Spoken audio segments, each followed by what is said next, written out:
In 1947, the term flying saucer had been invented, and for the first time, a public consciousness was created about this as a distinct phenomena. 1948 follows as yet another very interesting year in the world of UFO and UAP history. 3 classic cases occurred that shifted the newly formed U.S. Air Force's attitude about the subject and led them to create Project Blue Book a few years later. The first pilot dies during a UFO encounter. 2 pilots aboard a commercial airline flight see a UFO pass right by their plane, and an Air Force pilot sees and pursues a UFO for almost 30 minutes. This truly formed the concept of UFOs in the minds of the Air Force and instigated them to take this topic seriously. This year is also known for its diversity of cases. While some of the classic shapes and characters were here, there were some notable new and rare ones. The largest craft to date is recovered, about 100 feet wide with 16 bodies.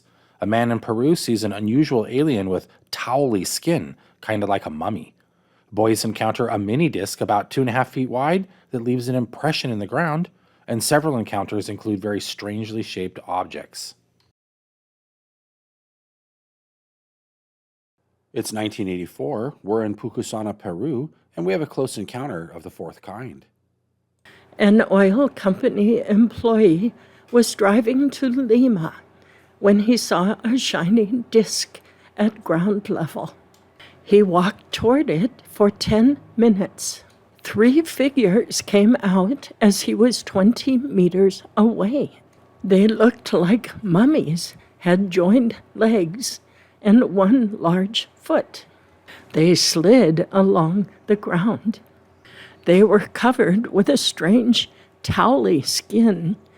Asked the oil employee where they were, had a lengthy discussion with him, and took him for a trip in their craft. It's January 7th of 1948, and we are at Gorman Army Airfield in Fort Knox, Kentucky. A report was received from the Kentucky Highway Patrol of an unusual aerial object near Madisonville which could not be immediately identified.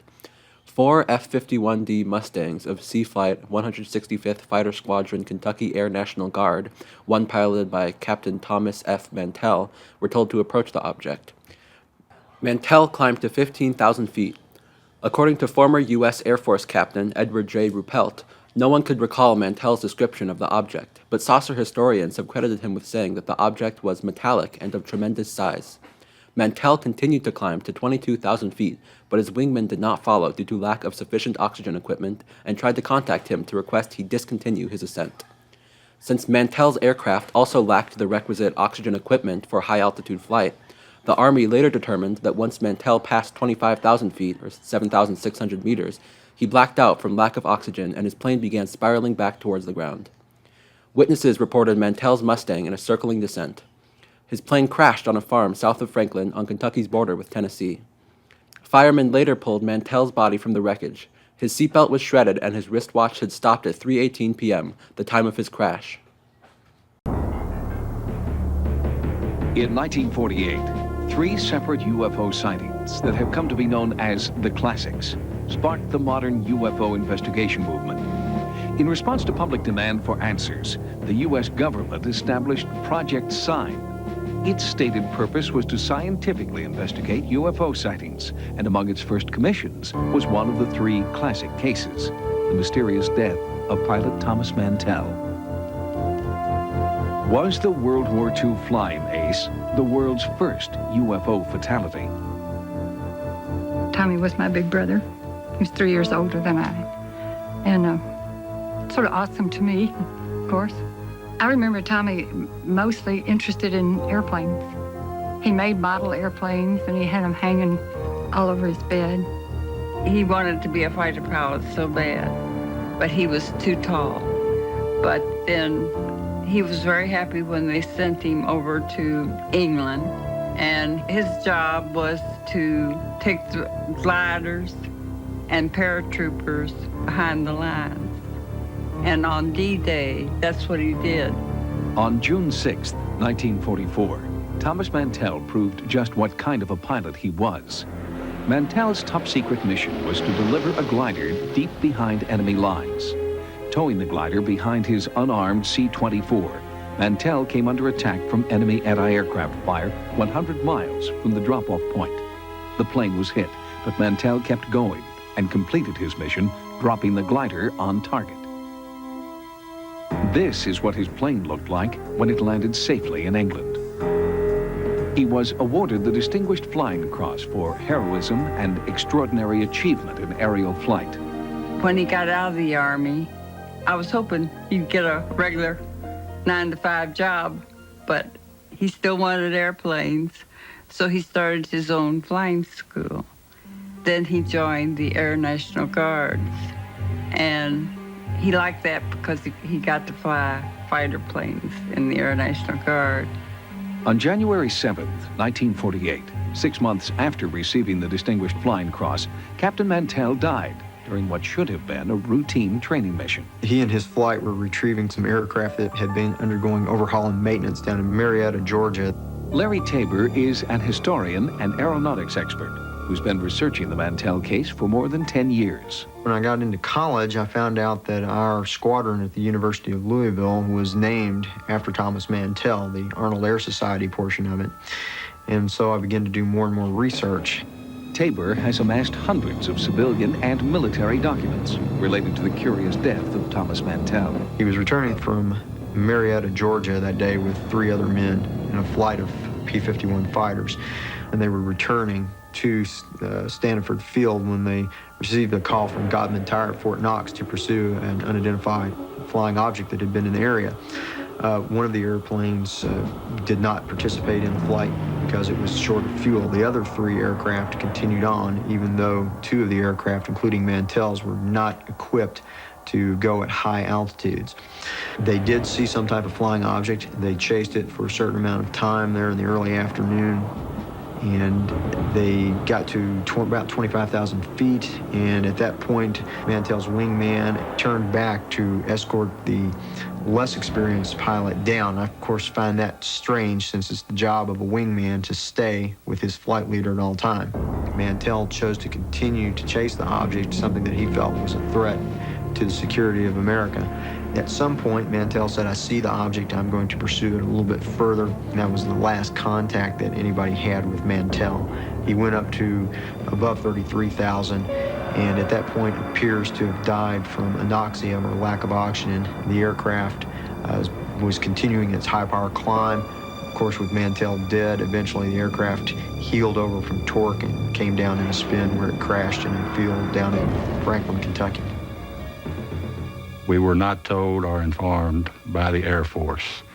They wanted to sweep it under the rug with as little attention to themselves as possible, whether it be because they felt they were at fault for sending him, or if it was something they didn't want to talk about, what he was chasing. A neighbor that lived 3 houses down came to our house and told my mother what had happened.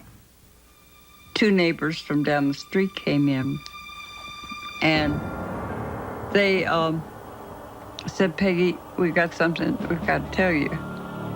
And of course I had no idea what it was. And they told me, they said, "Tommy's had a crash." And I said, "Oh, is he all right?" And they said, "No, he was killed." The main thing I recall was standing in my brother's home with his wife, and we were all standing in a circle, holding hands, and my mother said, "The circle's broken." And I might say she was broken also. For nearly 50 years, the family of Thomas Mantell has searched for an explanation. The military's silence has contributed to a flood of contradictory rumors. Mantell's body was found riddled with bullets. The body was missing. The plane had disintegrated. The wreckage was radioactive. And most disturbing of all, that Thomas Mantell's P-51 was knocked down by an extraterrestrial spacecraft. It's March 19th of 1948. We're in Hart Canyon, just outside of Aztec, New Mexico, and we have a close encounter of the 4th kind. A UFO containing 16 humanoid bodies was recovered by the U.S. military in New Mexico after crash landing in Hart Canyon, 12 miles northeast of the city of Aztec. The craft was said to be about 100 feet wide, the largest UFO recovered to date. Evidently, the U.S. has some secret radar installations in the area that were causing the UFOs to crash. The secret radar installations were at El Vado in northern New Mexico, Continental Divide, and Moriarty. These three locations form an interesting triangle, almost like a radar trap for UFOs. The Trinity test and crash retrieval had all happened nearby to the south just a few months before this case. The Aztec case is just to the northeast of this radar triangle. Inside, they reportedly found several books written in an unknown language along with a communications device about the size of a silver dollar. The occupants are said to look like normal humans, but to be short, about 3.5 feet tall. The skin of the craft was reportedly made of a super thin, lightweight, but super strong, foil-like material. A couple men could lift up one side of the craft, yet 15 could stand on it without dimpling the surface of the material. The craft was reported to be disassembled and, along with the 16 bodies, shipped to Los Alamos. In the summer of 1949, while engaged in magnetic research in the Mojave Desert in California, I was driving one day with one of my associates who happens to be rated the top magnetic scientist of the United States. In conversation with this gentleman, I had occasion to mention a report about flying saucers. I said, "Doctor, do you happen to know anything about them?" His answer was startling. He said to me, "I thought about you last week when I came down from Denver to Phoenix. When I passed Aztec, New Mexico, I said to my wife, I wish Si was here because I would take him out and show him where the first flying saucer landed in the United States." I said, "Doctor, do you mean to tell me that one of these ships landed and that the American people don't know anything about it?" He said 2 telescopes saw this flying saucer, or an unidentified ship, and they watched its position on the telescope and estimated approximately where it would land. Within 2 to 3 hours after the landing, Air Force officials reached the flying field at Durango and took off in their search for this object. When they found it, it was in a very rocky, high plateau territory, about 16 miles east of Aztec, New Mexico. They immediately threw a guard around it, and about 7 of our magnetic group of scientists were called in to examine this strange ship. When we arrived on the ground, we decided that the best thing to do was not to touch it or try to get into it. We studied the ship from a distance for a matter of 2 days. We even went so far as to bombard the ship with cosmic rays with an idea that if there was any danger to be developed, we wanted to find it out, if possible, before examining the ship at close quarters. Finally, we decided that it was probably safe, as nothing had happened or transpired inside the ship to indicate that there was life therein, and we began a closer examination. Apparently, there was no door to what unquestionably was the cabin. We found a broken porthole of what appeared at first examination to be glass. But on closer examination, we found it was a good deal different from any glass in this country. Finally, we used a large pole and rammed a hole through this portion of the ship. Having done this, we looked into the interior. There we were able to count 16 bodies of little people that ranged in height from about 36 to 42 inches. We assumed that there must be a door of some kind, so we prodded around with the pole which we had pushed through the opening made through the broken porthole, and on the opposite side from the broken porthole, we found a knob, or a double knob to be exact, on the wall, and when we pushed against that, to our amazement and surprise, what turned out to be the door flew open. This enabled us to get into the ship. We took the little bodies out and laid them on the ground. We examined their clothing. The first thing that struck us was that so far as style goes, some of the boys said that looks like about 1890 style. We examined the bodies very closely and very carefully. They were normal from every standpoint and had no appearance of being what we call on this planet midgets. They were perfectly normal in their development. The only trouble was that their skin seemed to be charred a very dark chocolate color. About the only thing that we could decide was that this had possibly occurred somewhere in space and that they had been killed as a result of the breaking of the porthole window.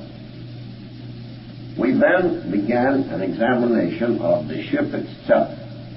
First, we decided to make complete measurements of the ship from the outside. It was what we would call aluminum colored. From rim to rim of the ship, and the reports that had appeared from time to time in the papers about these strange visitors were and had always been to the effect that they looked like flying saucers.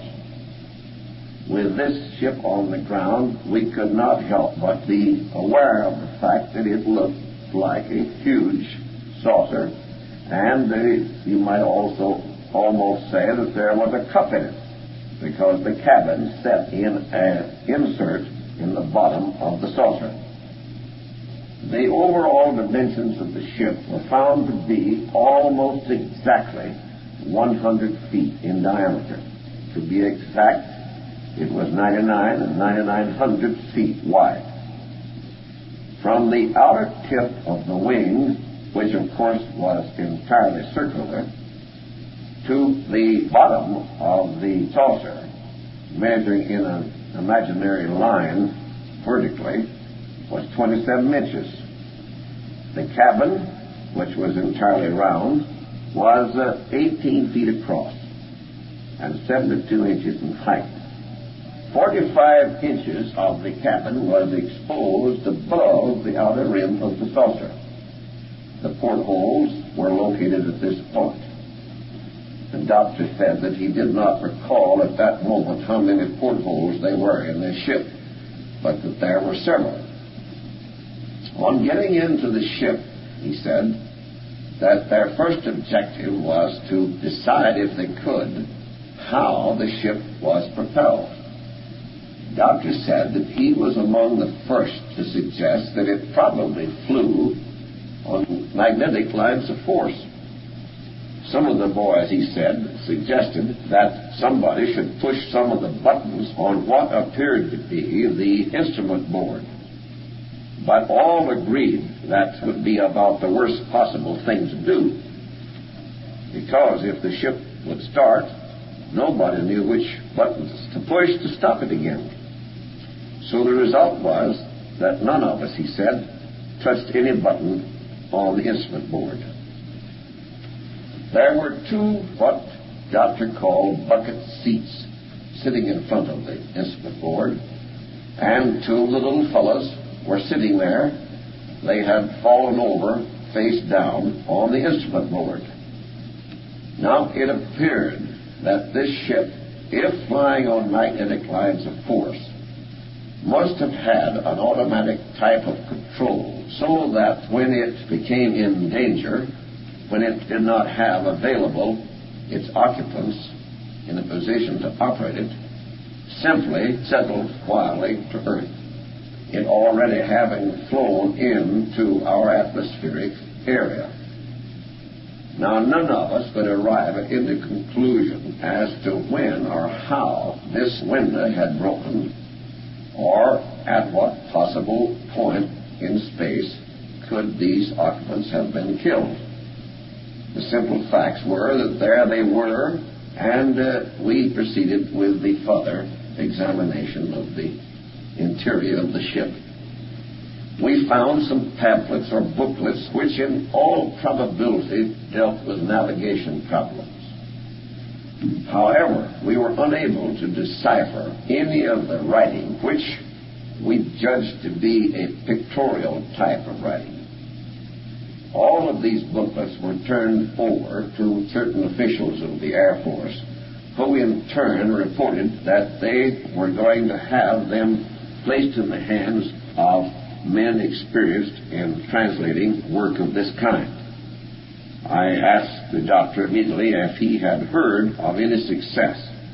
He said at the latest report there had been no headway made of any kind in working out a translation of the written subject matter of the booklets. He said there were not any maps, and he said so far as they could determine, there was not an instrument of destruction or any kind of firearms as we know them inside the ship. Studying the matter, Doctor pointed out to me that this, of course, was unnecessary because if the ship was operated magnetically, it unquestionably had the means by which it could demagnetize any object in its path and thereby disintegrate such an object. This, of course, would be possible both as human beings on this earth or, for that matter, any form of matter which they came in contact with on this planet. Well, I said, Doctor, what do you make of this whole thing? Where do you think these ships come from?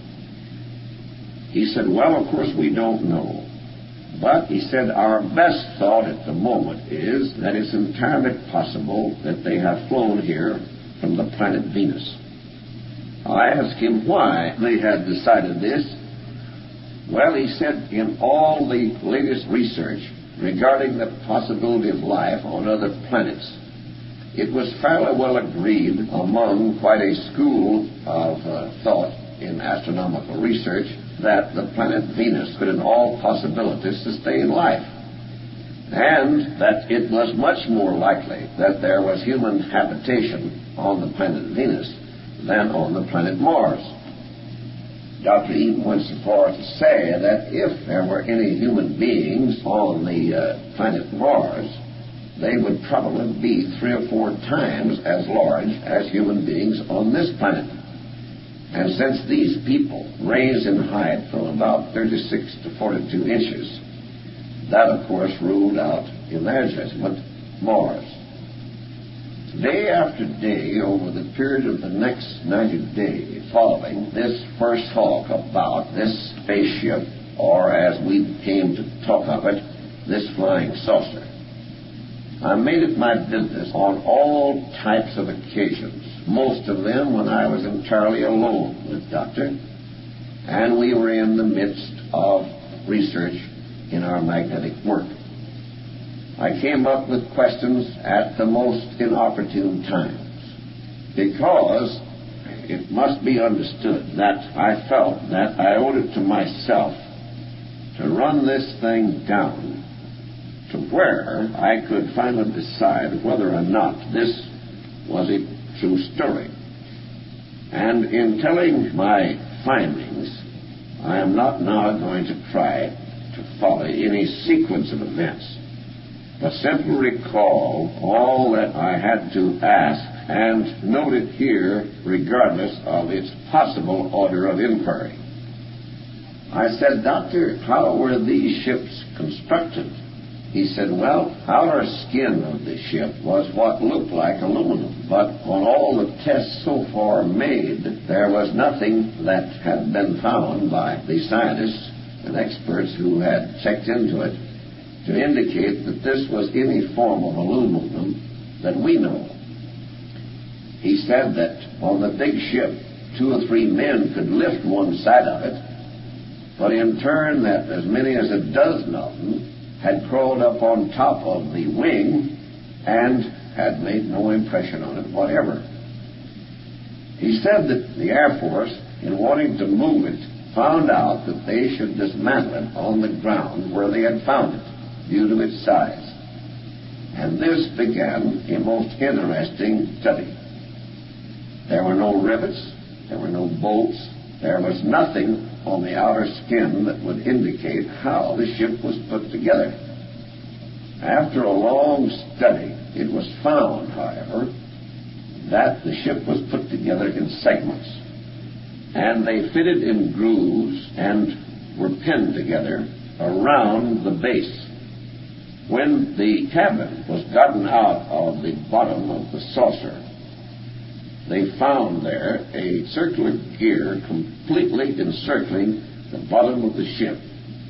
And this gear fitted into a gear that was on the cabin.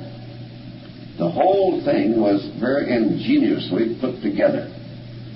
And there had to be a lot of care taken in breaking it down. After it had been broken down, it was moved to the laboratory, government laboratory at Phoenix.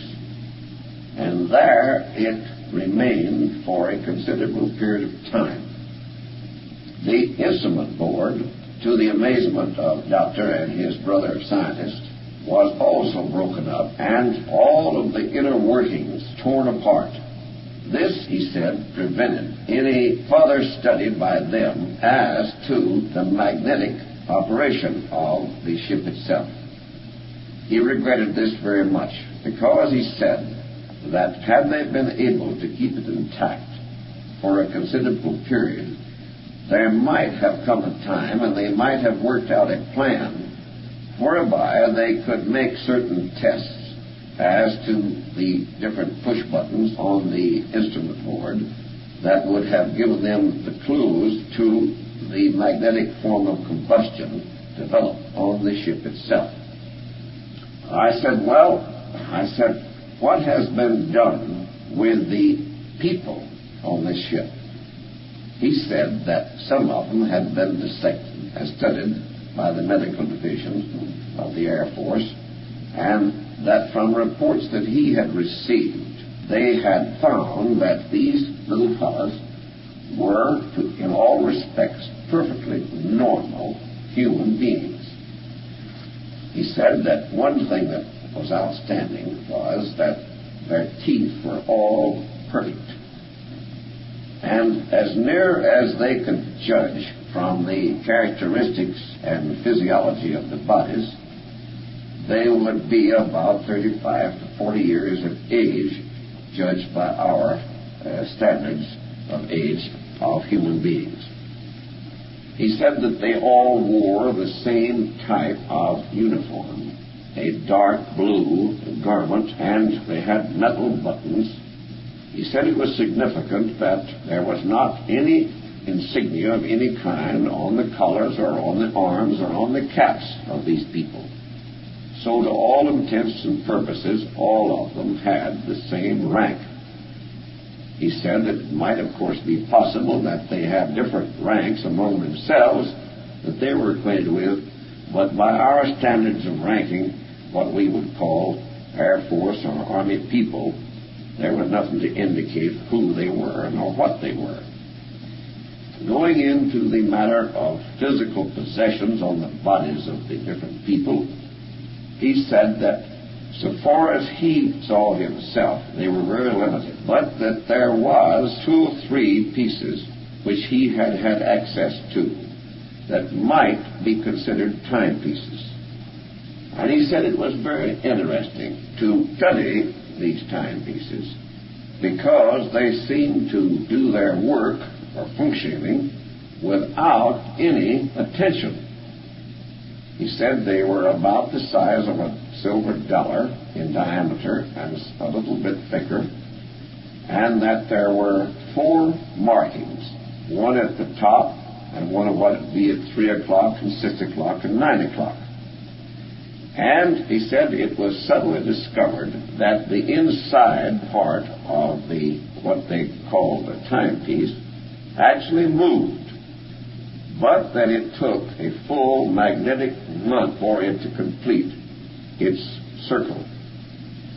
He said that there was what appeared to be food on this ship, and that these were little wafers.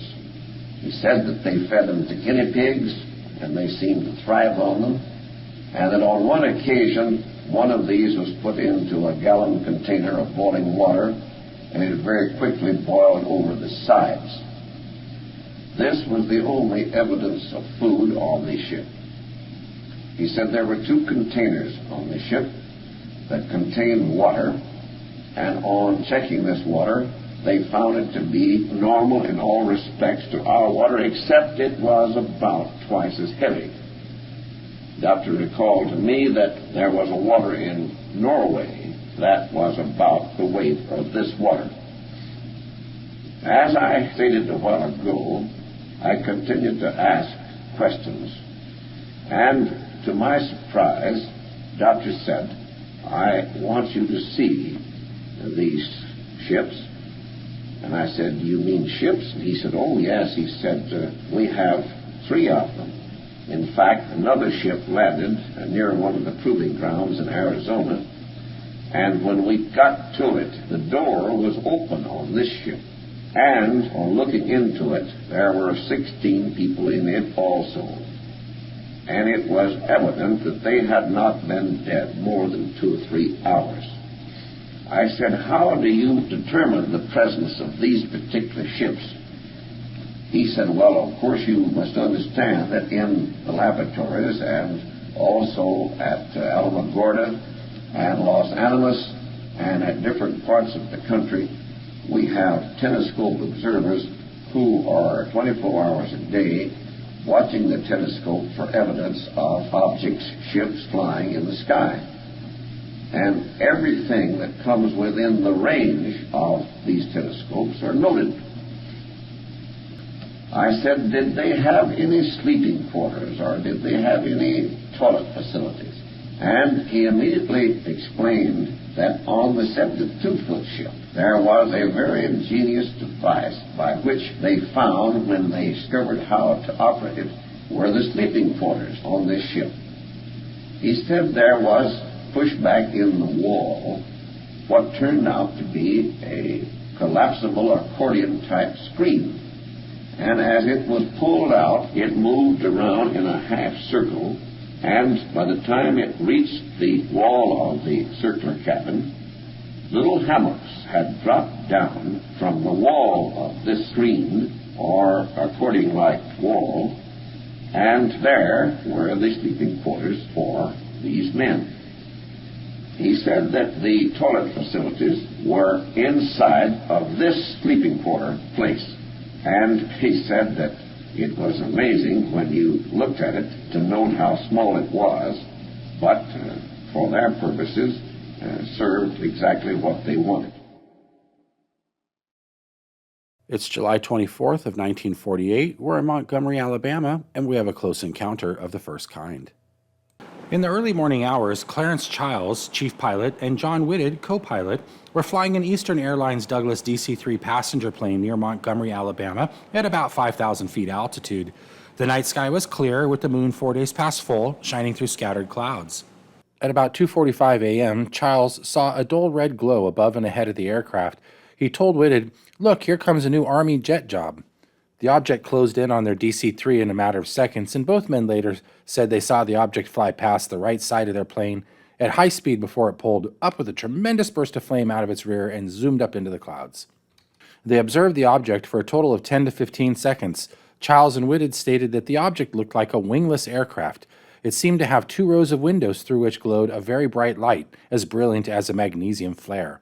Both pilots claimed the object was 100 feet long and 25 to 30 feet in diameter, torpedo or cigar-shaped, similar to a B-29 fuselage, with flames coming out of its tail. Only one of the plane's passengers, C.L. McKelvey, saw anything unusual. He reported seeing a bright streak of light that flashed by his window. It's July 29th of 1948. We're in Indianapolis, Indiana, and we have a close encounter of the first kind. An object swept over the road at about 30 feet altitude. James Toney, Robert Huggins, both employees of a rug cleaning firm. One shiny aluminum object shaped something like an airplane's propeller, with 10 to 12 small cups protruding from either blade. Estimated size, 6 to 8 feet long, 1.5 to 2 feet wide. The object glided across the road a few hundred feet in front of their vehicle and apparently went down in a wooded area. Sighting lasted a few seconds. It's September 28th of 1948. We're in San Pablo, California, and we have a close encounter of the first kind. Sylvester Bentham and retired U.S. Army Colonel Horace Eakins see 2 unknown objects. One, a buff or gray rectangle with vertical lines. The other, a translucent amoeba with a dark spot near the center. The arms of the amoeba undulated. Both objects were traveling very fast. It's October 1st of 1948. We're in Fargo, North Dakota, and we have a close encounter of the first kind. A U.S. Air Force pilot sighted and pursued a UFO for 27 minutes over Fargo, North Dakota. According to U.S. Air Force officer Edward J. Ruppelt, this was one of the three cases, along with the Mantell incident and the Charles Whitted encounter, that shifted the Air Force's attitude about UFO reports, leading to the creation of Project Blue Book. The Gorman dogfight was a widely publicized UFO incident which took place in the skies over Fargo, North Dakota. Although he was only 25 years old when the incident occurred, George Gorman was a veteran fighter pilot of World War II. Gorman told the tower that he was going to pursue the object to determine its identity. He moved his Mustang to full power, which is 350 to 400 miles an hour, but soon realized that the object was going too fast for him to catch it in a straight run. Instead, he tried cutting the object off by turns. Gorman made a right turn and approached the object head-on at 5,000 feet. The object flew over his plane at a distance of about 500 feet. Gorman described the object as a simple ball of light, about 6 to 8 inches in diameter. He also noted later that when the object increased speed, it stopped blinking and grew brighter. After his near collision, Gorman lost sight of the object. When he saw it again, it appeared to have made a 180-degree turn and was coming at him again. The object then made a sudden vertical climb. Gorman followed the object in his own steep climb. At 14,000 feet, his P-51 stalled. The object was still 2,000 feet above him. Gorman made 2 further attempts to get closer to the object with no success. It seemed to make another head-on pass, but broke off before coming close to his fighter. By this point, the object had moved over Hector Airport. In the control tower, the air traffic controller, L.D. Jensen, viewed the object through binoculars but could not see any form or shape around the light. Gorman continued to follow the object until he was about 25 miles west of Fargo. At 14,000 feet, he observed the light at 11,000 feet. He then dived on the object at full power. However, the object made a vertical climb. He tried to pursue, but watched as the object passed out of visual range. At this point, he broke off the chase. It was 9:27 p.m. Gorman flew back to Hector Airport.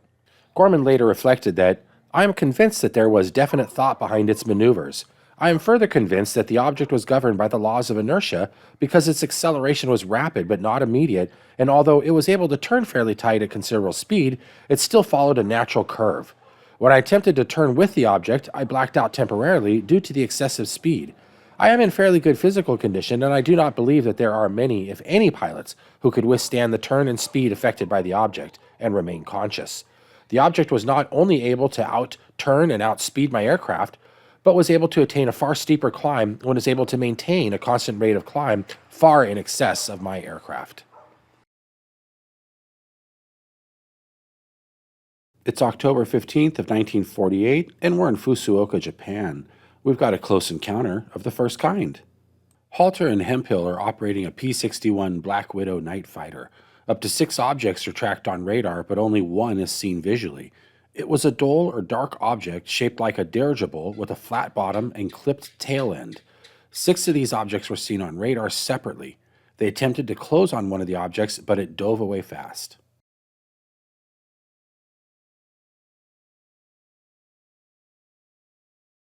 It's 1948, we're in Swastika, Canada, and we have a close encounter of the third kind. Mr. Galbraith saw 2 different objects land and humanoids get out. The first time it was a disc-shaped craft with a single humanoid figure. The second time, the craft was cigar-shaped and 3 humanoid figures emerged.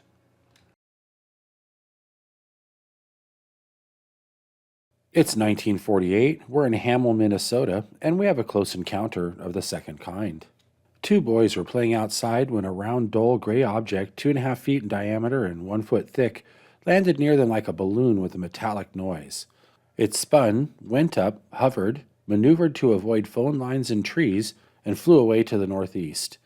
An FBI man from St. Paul found an area 3 feet in diameter where the ground showed signs of extreme pressure. It's 1948, we're in Maplewood, Ohio, and we have a close encounter of the second kind. A farmer sees a silvery disk in the sky dropping a metallic snow-like substance that disintegrates before it hits the ground. Is this another case of angel's hair? Like we said at the start of this episode, 1948 did not disappoint. History is made, and you saw it here on the UFO and UAP History channel. If you enjoyed this video, please give it a thumbs up and subscribe to make sure you don't miss a thing. Subscribers get to ride the spaceship.